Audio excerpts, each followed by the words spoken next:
ایک بار سلطان محمود غزنوی اپنے کچھ سپاہیوں کے ساتھ جنگل میں راستہ بھٹک گئے۔ عصر کا وقت تھا، سورج تیزی سے ڈھل رہا تھا۔ سلطان جنگل میں راستہ تلاش کرنے میں مصروف تھے کہ اچانک ایک ہندو دھرم کی شہزادی پر سلطان کی نظر پڑی، جو اپنی کنیز کے ساتھ شاید شکار پر نکل آئی تھی۔ اکیلی شہزادی اور اس کی کنیز دریا کے کنارے بیٹھی تھی کہ ان کے پیچھے ایک جنگلی بھالو آ گیا اور اس نے شہزادی کی کنیز پر حملہ کر دیا۔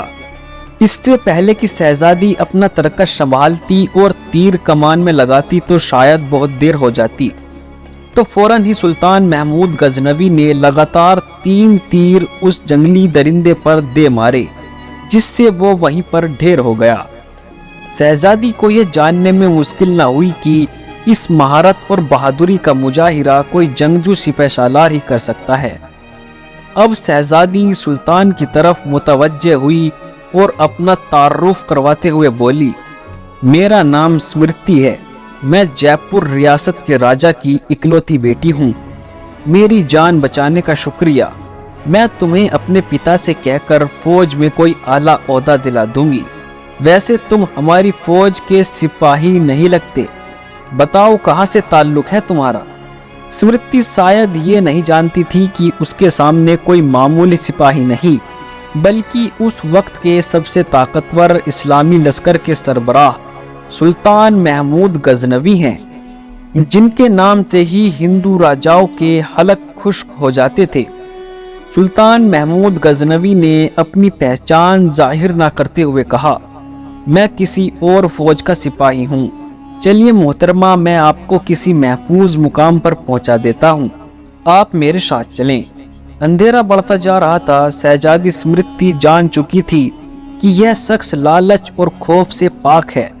وہ سلطان کی نظروں میں حیا دیکھ کر خود کو محفوظ محسوس کر رہی تھی۔ جنگل کی کانٹے دار جھاڑیوں کی وجہ سے شہزادی کے کپڑے مختلف جگہ سے چھلنی ہو گئے تھے۔ شہزادی تھکاوٹ سے چور ہو چکی تھی۔ سلطان نے شہزادی کو پتھروں اور درختوں کی اوٹ کی طرف اشارہ کرتے ہوئے کہا کہ شہزادی آپ ادھر آرام کر لیں، رات کی تاریکی بڑھ رہی ہے اور موسم بھی بہت ٹھنڈا ہے، اندھیرے میں مزید سفر گھنے جنگل میں کرنا دشوار ہے، لہٰذا صبح کو یہاں سے نکلے تو شاید میں آپ کو کسی محفوظ مقام پر پہنچا سکوں۔ اسمرتی کے پاس سلطان پر اعتماد کرنے کے علاوہ کوئی دوسرا راستہ نہ تھا۔ سلطان نے محسوس کیا کہ شہزادی اپنے بیش قیمتی اور باریک لباس میں جنگل کی ٹھنڈی رات شاید نہ گزار سکے، تو سلطان نے اپنی موٹی چادر شہزادی کو دے دی اور کہا، یہ اوڑھ دو۔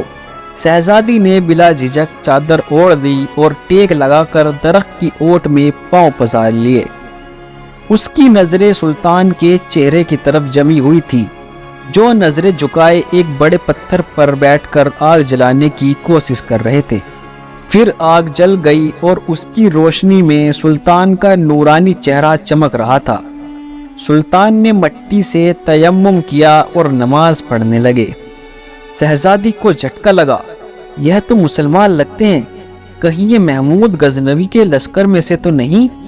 یہ تو لٹیرے ہیں، گائے بھینس بکری سب کا گوشت کھاتے ہیں، یہ مجھے زندہ نہیں چھوڑیں گے۔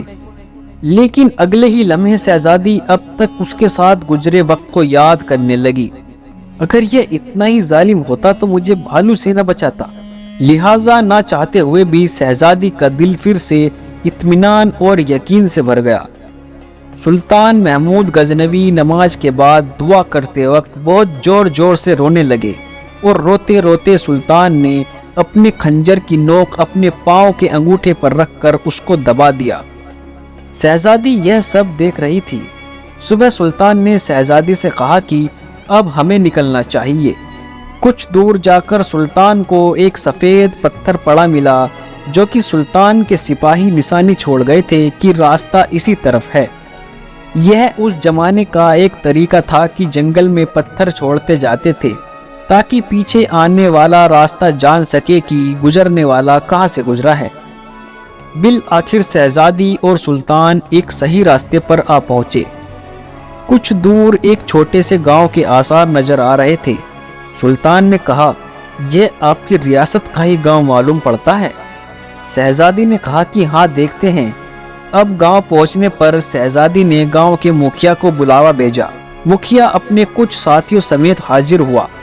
شہزادی نے کہا ہمیں 2 برق رفتار گھوڑے دیے جائیں اور کچھ خشک اناج اس سپاہی کو دیا جائے۔ شہزادی نے سلطان سے کہا اے اجنبی، ہمیں بہت حیرت ہوئی تم پر، آخر تم کس مٹی کے بنے ہو؟ ساری رات تم اپنے خنجر سے زخم کو کریدتے رہے اور میری طرف کوئی توجہ نہ دی۔ تم چاہو تو ہمارے ساتھ محل چلو، ہم تمہیں انعام سے بھر دیں گے، تم نے ہماری جان بچائی ہے۔ سلطان نے گھوڑے پر سوار ہو کر شہزادی سے کہا شہزادی صاحبہ، زخم اس لیے کریدتا رہا کہ آپ کا حسن میرے ایمان کو نقصان نہ پہنچائے اور میری توجہ میرے درد کی طرف رہے۔ شہزادی نے کہا ہم سے تو ملاقات کے لیے لوگ اپنی ریاستیں دستبردار کرنے کو تیار ہیں۔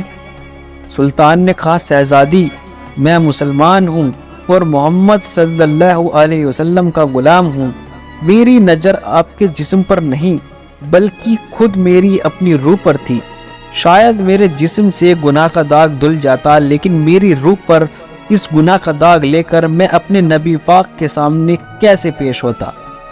مجھے یہ گوارا نہ تھا، کیونکہ اللہ کے شکر سے میں ایک سچا مسلمان ہوں۔ شہزادی یہ جواب سن کر اس سپاہی کے اپنے مذہب اسلام کے ساتھ لگاؤ، محبت اور وفاداری دیکھ کر ان کے کردار سے متاثر ہوئے بنا نہ رہ سکی، جیسے اس کا دل اس اجنبی کے مذہب اور زندگی میں شامل ہونے کو بے قرار ہو۔ یہ کہہ کر سلطان نے اجازت چاہی۔ شہزادی نے کہا اپنا اور اپنی فوج کا نام تو بتاتے جاؤ، ہم یاد رکھیں گے۔ سلطان نے اپنی چادر سے نقاب اوڑھا، تیر ترکس کندھے پر ڈالے، تلوار اپنے میان میں ڈالی اور گھوڑے کی رکاب پکڑتے ہوئے بولے شہزادی، میرا نام ہے سلطان محمود غزنوی اور میں ہی غزنی کی عظیم الشان فوج کا سپہ سالار ہوں اور سلطان ہوں۔ یہ کہہ کر سلطان نے گھوڑے کو ایڑ لگا دی اور سرپٹ توڑاتے ہوئے آنکھوں سے اوجھل ہو گئے۔